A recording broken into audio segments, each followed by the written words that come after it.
Welcome to Geek Therapy Radio. You've got your mental curator, Johnny Hemberger, and I'll just be honest right out of the gate. I didn't really feel like recording the show this week. But I was talking to my wife, and in talking to her, I just kind of realized that the name of my show is Geek Therapy Radio. And if I don't record the show in times like these, then it's not really standing up to its title. It's Geek Therapy. This is one of the reasons why the show exists, is why there's terrible things going on in the world, and conflict and uneasiness, that we have an outlet to vent, that we have an outlet to engage our geek things and engage in some joy where we can find it.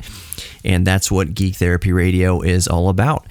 And part of that therapy aspect is that I don't stray away from topics that are concerning us. You know, there's one, of course I'm talking about Russia invading Ukraine. I try to keep these shows fairly evergreen if I can.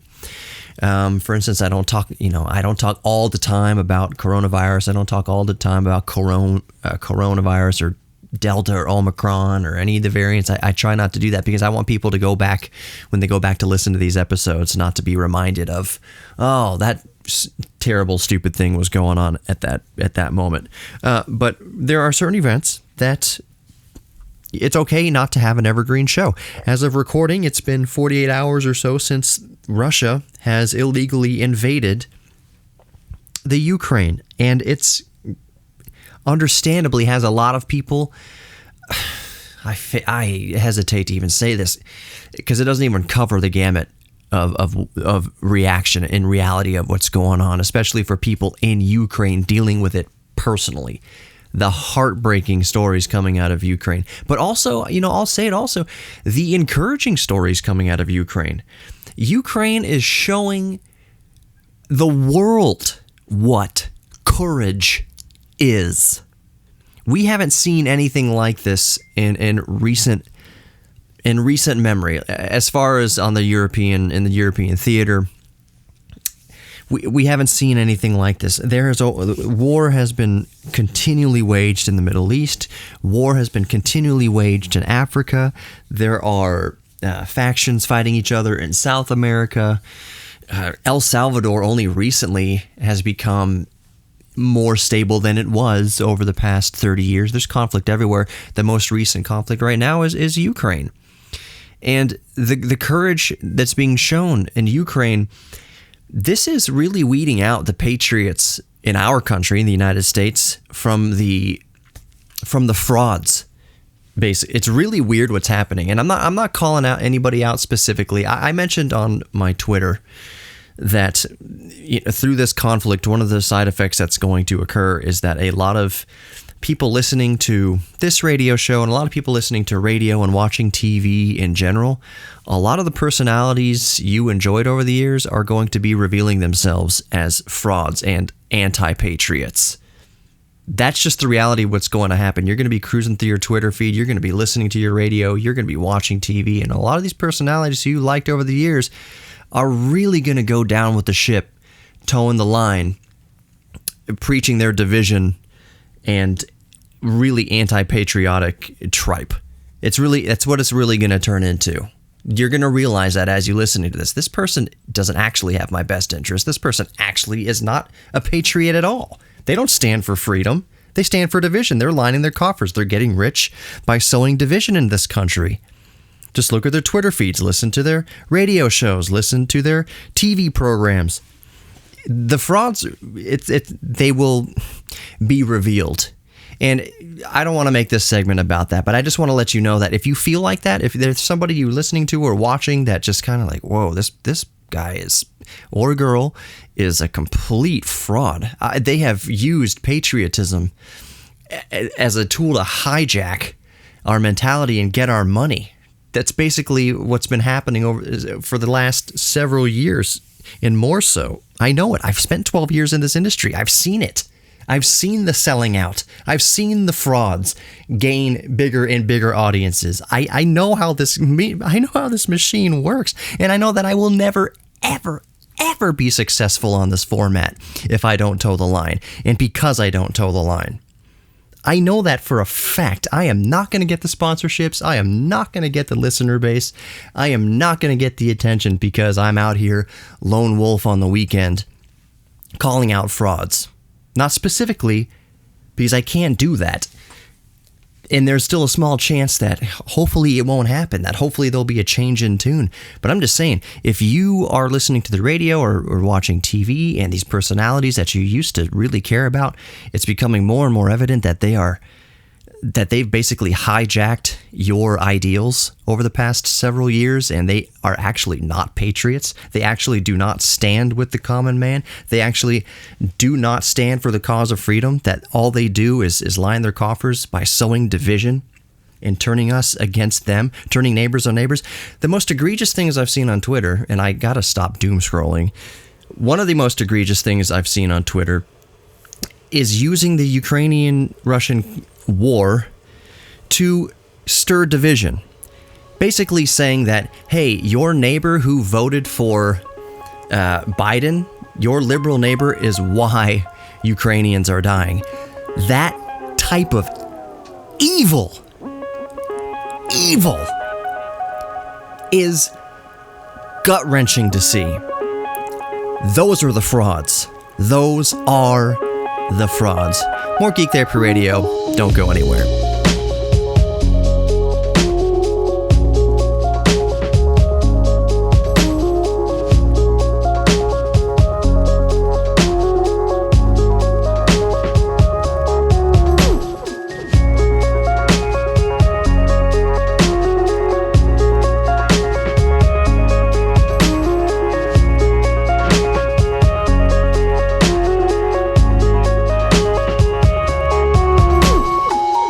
They're frauds because instead of uniting the American people on both sides of the political aisle in the fight for personal freedom in Ukraine, instead of rallying us together for one common cause to support Ukraine and send Ukraine all of our energy, all of our resources that are needed, instead of uniting the American people, these frauds on radio and TV and Twitter are saying that Ukraine is in its current situation. People are dying. Families are being separated because your neighbor voted liberally. That is an egregious evil. That completely throws the doors open to expose the frauds that these people are. Instead of unifying the country, instead of unifying us towards the cause of freedom, no matter where it is challenged in the world, they say that Ukraine is in this predicament because your neighbor voted differently than you. Can you imagine the festering, putrid cesspool of evil that exists in these people's hearts? They say that to sow division because they are desperate for relevancy in this media landscape. Desperate. But here's the thing, and I don't want to make Geek Therapy Radio all about this because I wanted to talk about EV Delorean, but it's just part of therapy. It's part of me getting this off of my chest.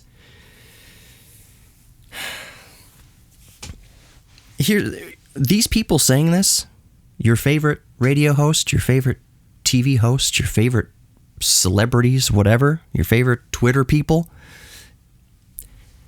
those people sowing the division will not be by your side if poop hits the fan. Let's say, God forbid, I'm just saying nightmare scenario, unlikely it'll happen, but let's say the fight is brought to us, to our streets. The people sowing division on the radio and on TV and on Twitter will not join you on the street. They will not give you safe harbor in their gated communities or high-rise apartments either. They absolutely positively will not. They have fleeced you psychologically, spiritually, and politically to get you to buy from them, buy from their sponsors, visit their whatevers. They've hijacked you mentally, spiritually, emotionally, and politically. So that when it hits the fan, and you're looking to your left or right for this media personality who got you all riled up, who said they're all about patriotism and we're patriots and da-da-da-da, they're not going to be there. They will have fled so long before the conflict happens, and if they're still here, they are not going to come out of their high-rise, and they're not going to come out of their gated communities to help you. They absolutely, positively will not. They will never, ever be by your side. Ever. They will take your money. They will tell you where to buy from. They'll tell you what to believe. They will hijack your beliefs, but they will leave you stranded to die in the streets if it comes to it. I don't want to say mark my words because I don't want this idea to ever be proven right. I don't want it to ever get to that point. I would rather take the heat for saying this than be proven right. I would rather leave it a hypothetical. I'd rather leave this rant I just went on as a hypothetical than to be right. And I pray that it remains hypothetical. I pray every day that it remains hypothetical. But the fact remains is, no matter if that hypothetical situation happens, hopefully it doesn't, that there's going to be a lot of people feeling disenfranchised. They're going to realize that these people they listened to and enjoyed over the years are frauds, that they are not actually in the fight for freedom, that they are not actually on the side of the common man fighting for freedom wherever they exist in the world, that they are just sowers of division, that they profit from strife. And if there is no strife, there is no profit. You're going to realize that these people are frauds and you're going to feel disenfranchised. That's what I'm getting at here. On the day that you feel disenfranchised, that your favorite media personalities have basically exposed themselves to be frauds, that you're not alone feeling like you're maybe wandering in the distance. And there's nothing wrong with it either. Just because you started to really see these frauds for who they are, and now where do I turn to? Because here's the thing. Both sides of the aisle, politically speaking, as far as discourse is concerned in the media and on social media, is horrible. Liberals are horrible. Conservatives are horrible. The perceived liberals are horrible. The perceived conservatives are horrible. As far as political discourse goes, it's all trash. So that's the thing, is when you become disenfranchised, well, I just realized that conservative media ideology is fraudulent. I'm certainly not going to, I don't agree with the liberal side of that fraudulent media presence. So where do I go? What do I listen to? What do I do? You don't have to listen to any of it, or you can just still listen to all of it. Just have that, take it with a grain of salt that it's entertainment. That these aren't real ideals to model your life after. That you don't have to agree with these people. I do want to say also that these people individually, like off the microphone and off camera, they are not terrible people. You can disagree with me on that all you want, but I know these people, and they are, it's part of the sadness is that they are good people. They've just been, how do I put this?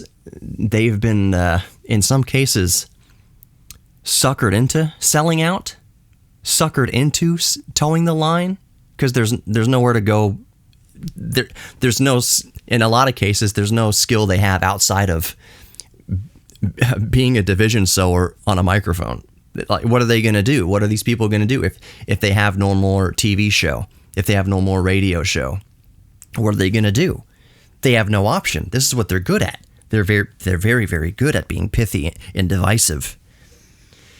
So of course they have to toe the line. But as you realize that, listener, as you, the listener, realize that and feel disenfranchised, and well, who do I listen to now? Again, you don't have to listen to anybody, and it's an okay position. It's actually an ideal position to be in, to be weary of every single thing you listen to. Turn on the radio and be like, all right, I know that almost everything I hear on there is complete nonsense. All these opinions on here are not designed to come from any form of truth. They're designed to get me riled up and listening until the ad break. It's just like any other form of media, making YouTube videos, making posts on Instagram and Twitter. It's about keeping someone's attention for as long as possible in a world where everything is fighting for your attention. So these media personalities have no choice but to toe the line and stay divisive and say as radical things as possible. That's their incentive. They're not incentivized by making sure you vote correctly or that you live your life by any sort of moral code. They're not motivated by that at all. They're motivated by getting you to the sponsor so you go down and buy jewelry from whoever, or furniture from whoever, or cars from whoever, or food from whoever. That's the goal. It's not for your safety. It's not for your peace of mind. It's not for your well-being or your family's. And like I said a few minutes ago, if and when poop ever hits the fan, you'll look to your left and right for these media personalities, they'll have been long gone. And if they're not long gone, they're up in their high rise, they're in their gated communities, they will not give you safe harbor. If you come knocking at the door, knocking at the gate, you're not getting past the lobby, you're not getting past the gate. They will, as I put it on Twitter, sleep warmly on your fleece. They have fleeced you for years, and they will sleep warmly in the bed of it that they have made. Let's talk about geek stuff coming up. I'm getting pretty heavy here. More Geek Therapy Radio coming up. Don't go anywhere.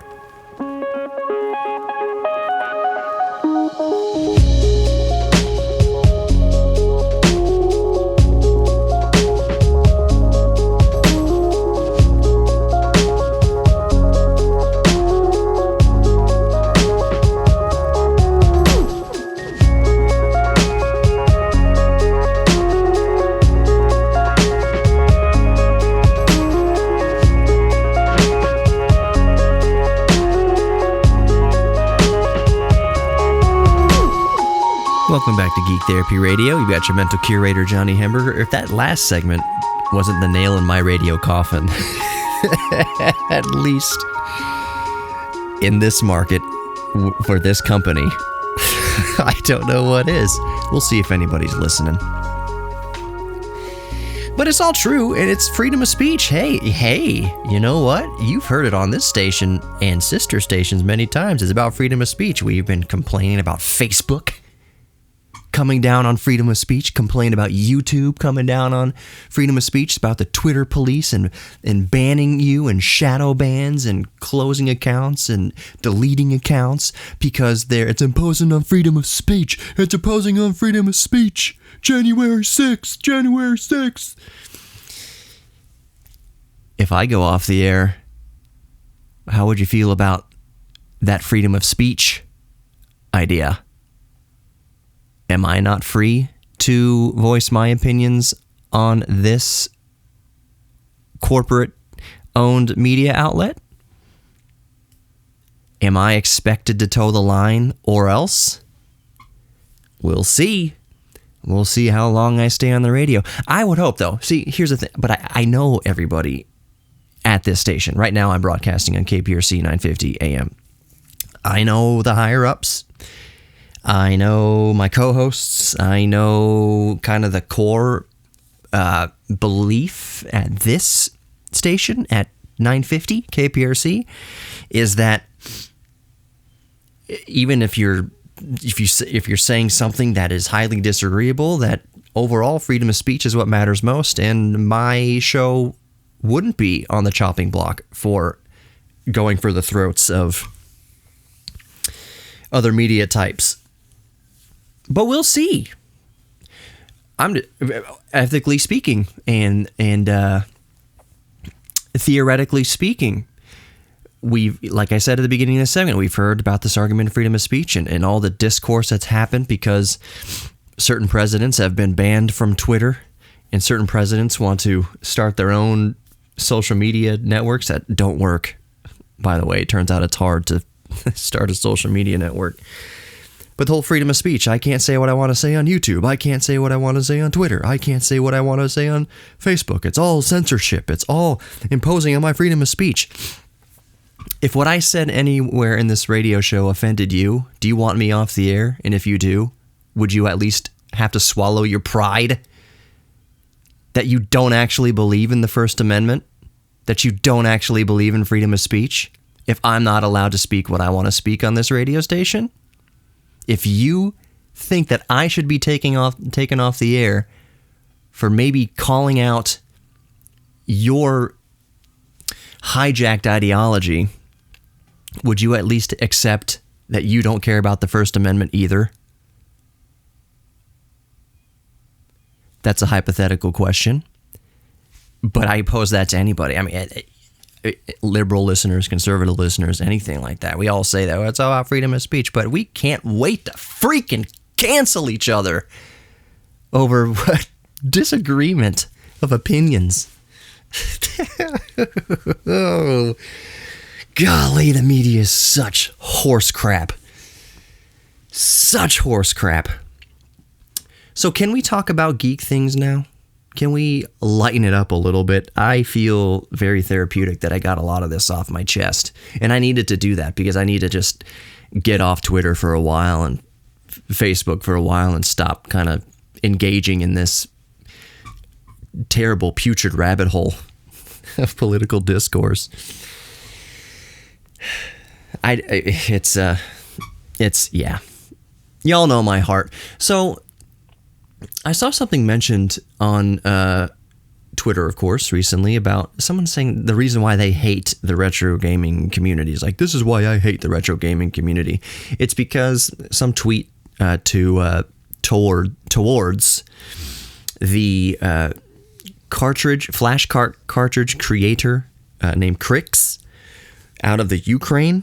He makes these flash carts, and what flash carts are for the uninitiated, it basically lets you load an SD card of all your favorite video game ROMs onto a Super Nintendo flash cart, onto a Nintendo flash cart, Game Boy flash cart. In my case, I have a few of Crix's Game Boy EverDrives, they're called, and basically I have my entire Game Boy collection on an SD card, and I can play it on any Game Boy I want. That's what flash carts are, and one of the best manufacturers. It's like a cottage industry. Not really, because the Chinese do it all the time. But the really good one, EverDrive, is made by a guy in Ukraine, goes by the name of Crix. His products are amazing. He designs them and develops them himself, and I think he even builds them himself. Like I said, it's a cottage industry. But some other person on Twitter said, this is why I hate the retro gaming community. And it was a tweet towards Crix saying, so can we expect any shipments of EverDrives anytime soon? It's like, dude, his country just got invaded. He's hunkered down in his basement with his family and his kids, and you're sitting here tweeting at him wondering if you're going to get a video game from him? So hate is a strong word. I don't hate the retro gaming community at all. I think people use the hate word way too willy-nilly. They don't really know what it means. It's not a word to be taken lightly. So I don't say that I hate the retro gaming community. Obviously, I do not. I am a firm member of the retro video game and emulation community. But I do understand the sentiment of this person calling out the other guy for wanting to know where his video game was. Like, I understand the sentiment. Hey, yeah, how detached is this person that he sees one of the world's most powerful superpowers invade a small country? Well, in comparison, and the first thing on his mind isn't, hey, Crix, are you okay? It's, hey, man, am I going to get my shipment? Am I going to get my product? The first question out of their mouth was, am I going to get my consumable good? Not, is the manufacturer okay? So I get that sentiment. And that's kind of why I was hesitant to do this show, because there's so much more important thing to do the show today, because there's so many more important things going on in the world, obviously. It's like, man, am I going to come up here and talk about DeLoreans and video games and EVs and cameras and retro computing and whatever when an ally is being invaded and people are suffering? It seems kind of unimportant. But I addressed why I am doing the show at the beginning of the show. So if you're just listening to this radio broadcast, grab the Geek Therapy Radio podcast in your favorite podcast player. Just search for Geek Therapy Radio podcast. Look for the red, white, and black color scheme and hear my motivation for actually recording the show today. So let us move on to kind of something lighter, much, much lighter, and understandably and agreeably insignificant to what's going on in the world today. Let's talk about the insignificant topic of the new EV Delorean that's going to be revealed at Pebble Beach later this year. So I don't know specifics. Months ago and over the past couple of years, I have had the Delorean Motor Company on the show once or twice to talk about the new Delorean. I don't know if the new gas-powered Delorean is going to happen anymore. I don't know. We've talked about it as like, it's going to be a 400 horsepower V6. It's going to have an upgraded suspension. It's going to be this cool thing. I don't know if that's happening anymore. And I wouldn't be surprised if it doesn't happen.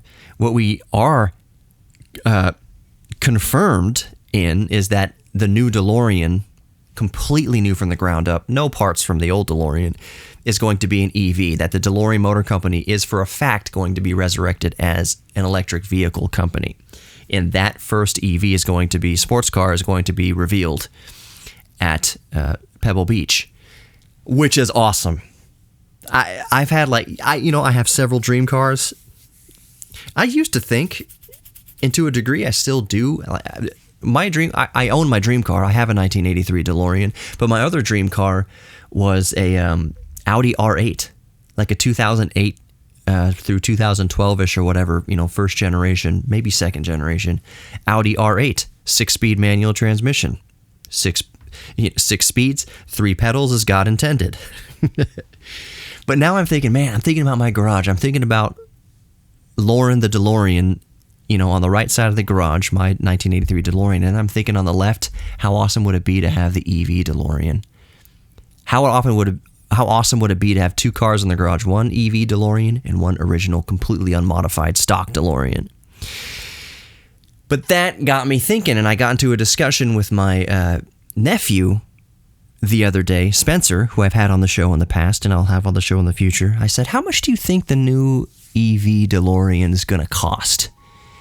And that was a very interesting discussion. It was during the Super Bowl when DeLorean aired their little kind of small spot, their little hint spot during the Super Bowl. It's like, how much do you think the new EV DeLorean is going to be? So let's talk about what the new price is probably likely going to be, and let's talk about the price of the original DeLorean too when it came out, and some performance stuff.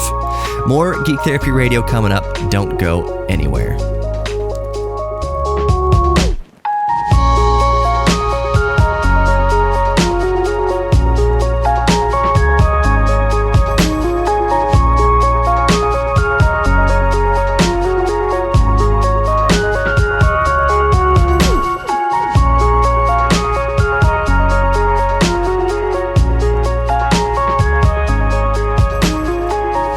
Welcome back to Geek Therapy Radio. You got your mental curator, Johnny Hemberger. We are really lightening things up with the last half of the last segment and this segment. I spent the first 2 segments pretty much, arguably potentially getting myself canceled from this radio station. So if you want to hear me venting very therapeutically in the first 2.5 segments, go back and grab the podcast. Geek Therapy Radio podcast in your favorite podcast player. Just look for the red, white, and black color scheme and you're good to go. You can also go to geektherapyradio.com, get all the information there. Geek Therapy Radio on YouTube, Geek Therapy Radio on Twitter, all that good stuff. Just no matter where you're looking for Geek Therapy Radio or the Geek Therapy Radio podcast, just make sure that you see the logo or whatever. It has a red, white, and or black color scheme. That's how you know it's me. And can I take this moment before we get on about DeLoreans again? I really, really want to thank my, hardcore conservative listeners for sticking with me. I know not all of you have, but there are some that are quite conservative that understand to take opinion with a grain of salt and that we're all different. And that doesn't mean that we have to hate each other. That doesn't mean that we have to dislike each other on a personal level. I have followers and listeners that are conservative, that are just right wing, like they are right. Not correct. I'm not saying necessarily correct, but I'm just saying, they land on that side of the spectrum, on the right side of the spectrum. I also have even more listeners on the left side. Hopefully I have a ton of independent, people in the middle, just like me, that just kind of think both sides are schlock to some degree in certain opinions. But I just want to thank my conservative listeners, because I've gone to the throat of right-wing ideology, I think, more often than I have of left. The most I've ever said about the left is that I took opposition to the Green New Deal, which doesn't mean I take opposition to environmentalism or saving the environment or being good to the environment. It just means that since something like the Green New Deal is in the hands of politicians, that it's crap. It's not going to be in the best interest of the planet or people. If politicians have their mitts on it, it's not going to be what environmentalists think it is.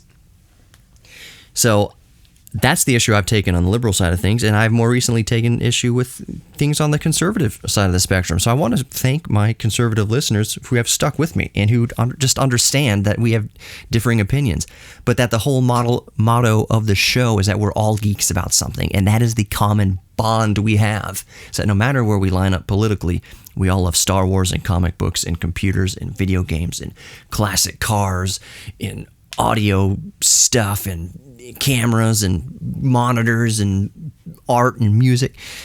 We have so much more in common. And I just appreciate conservative listeners and liberal listeners for understanding that, hey, we have difference of opinions. Doesn't mean that we hate each other. That our difference of political opinions is just one little tiny inch of our totem pole of what actually unites us and what we actually care about together. So anyways, thank you all for sticking with me and letting me vent from time to time. I want to keep it real. I don't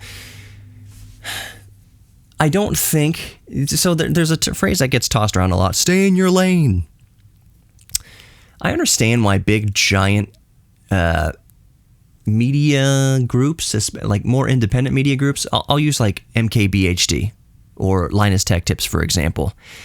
They can't really stray out of their tech lane and get too involved in politics. They can't, unless it's a really huge major event like Russia invading Ukraine. It's not in their best interest. It's not in Linus's best interest or Marquez's best interest to get political or to take a side on things. It's just not. It's not. It doesn't behoove them financially to pick a side because sponsors will leave them. That's just the way it is. But on my show, I have the luxury of not having a ton of sponsors. You don't hear in-content ads on my show. You hear radio breaks that the radio station plays whatever commercials they play in here. But you don't hear me saying, hey, Johnny Hamburger here, Geek Therapy Radio here for whatever VPN provider or whatever NPFT distributor. I don't even know. You don't hear me say, I don't have any show sponsors, so I get to say whatever I want. And if there is a sponsor out there that just wants to let me say whatever I want, hey, I'm all for it. But I have not actively put, effort into seeking those sponsors out. I kind of used to at the beginning, but I don't really now. I've got a decent job, and I just am not really motivated to go out there and convince somebody to sponsor the show. But if you do want to sponsor the show, if you're all about freedom of speech and the First Amendment rights, and that I may say something that you as the owner of your business might disagree with, but you're okay with that, you still want to sponsor the show, I'm all for it. If we can be adults and clasp our belt buckles and hike up our pants and be adults about things and understand that there's differences of opinion and that you want to sponsor a show in which I may say something that differs from your opinion, hey, sponsor the show. I'm all about it. GeekTherapyRadio.com. Let's start talking. Anyways, so the DeLorean EV and the discussion I was having with my nephew Spencer.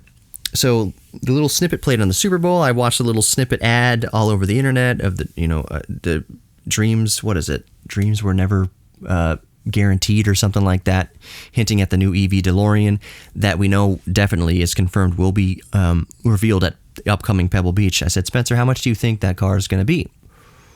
And he initially said, his initial response was, well, I hope it is in the kind of the same spirit of the original DeLorean. He's a teenager, but he knows the history of DeLorean Motor Company sometimes better than I do, I feel. He's like, well, I hope the price of the EV DeLorean is in the same spirit of what the original DeLorean was supposed to be. So the original DeLorean, it's the DMC-12, and the 12 came from the price that it was supposed to be. The original DMC-12 that came out in 1981 was supposed to be $12,000. Obviously, we know from history that's not the case. They stickered for $25,000, and then there was so much hype around them that I think they were sold up towards $40,000 in 1981 money, which is crazy. So he said, I hope it's kind of in the same vein, that it's going to be it's going to be more affordable kind of EV sports car for the people. He said, 12 grand maybe, but up to 25 grand is more reasonable for modern marketplace. And I said, I completely respect and I agree. I would love if the new DeLorean EV was going to top out around 25 grand, be an affordable, EV for the masses.